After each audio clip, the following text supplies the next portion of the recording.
ಕಳೆದ 3 ದಿನಗಳಿಂದ ರಾಜ್ಯಾದ್ಯಂತ ನಡೀತಾ ಇದ್ದ ಲಾರಿ ಮುಷ್ಕರವನ್ನು ವಾಪಸ್ ಪಡೆಯಲಾಗಿದೆ. ಇವತ್ತು ಮಧ್ಯಾಹ್ನ ಸಾರಿಗೆ ಸಚಿವ ರಾಮಲಿಂಗಾರೆಡ್ಡಿ ಅವರ ಜೊತೆಗೆ ನಡೆದಂತ ಸಂಧಾನದ ಬಳಿಕ ಮುಷ್ಕರವನ್ನು ವಾಪಸ್ ಪಡೆದಿರುವುದಾಗಿ ಲಾರಿ ಮಾಲೀಕರ ಸಂಘದ ಅಧ್ಯಕ್ಷ ಷಣ್ಮುಗಪ್ಪ ಹೇಳಿದ್ದಾರೆ. ಹಾಗೆ ಸಂಧಾನದ ಬಳಿಕ ಮೊದಲನೇದಾಗಿ ಮುಷ್ಕರನ್ನ ವಾಪಸ್ ಪಡಿತಾ ಇದ್ದೀವಿ.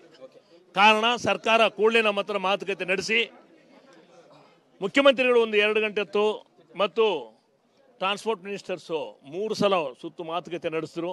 ಕಮಿಷನರ್ ಸಾಹೇಬರು ಎಲ್ಲರೂ ತೀರ್ಮಾನ ಮಾಡಿ ಭಾಳ ದೊಡ್ಡ ಹಿಸ್ಟ್ರಿ ಆಗಿದೆ ಇವತ್ತು. ಮೊದಲನೇದಾಗಿ ಏನಂದರೆ ಡೀಸೆಲ್ ಬೆಲೆ ಜಾಸ್ತಿ ಮಾಡಿದ್ರೆ ಲಾರಿ ಮಾಲೀಕರು ಭಾಳ ದೊಡ್ಡ ಸಂಕಟಕ್ಕೆ ಹಾಕ್ಬಿಡ್ತಾ ಇದ್ರು.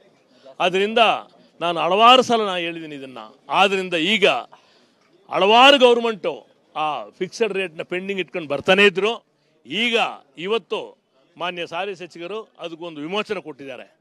ಡೀಸೆಲ್ ಬೆಲೆ ಜಾಸ್ತಿ ಆಗಿದೆ, ಕಮಿಟಿ ಫಾರ್ಮ್ ಮಾಡಿ ವಿತಿನ್ 30 ಡೇಸ್ ಒಳಗಡೆ ಈ ಫಿಕ್ಸೇಷನ್ ಆಫ್ ರೇಟ್ನ ಅನೌನ್ಸ್ ಮಾಡಿ ನಮ್ಮ ಕೈಗೆ ಕೊಡ್ತೀನಿ ಅಂತ ಹೇಳಿದ್ರೆ ಇಡೀ ರಾಜ್ಯದಲ್ಲಿರೋ ಲಾರಿ ಮಾಲೀಕರು ನಿಮಗೆಲ್ಲರಿಗೆ ಬಾಡಿಗೆ ಫಿಕ್ಸೇಷನ್ ಆಗ್ಬಿಡುತ್ತೆ.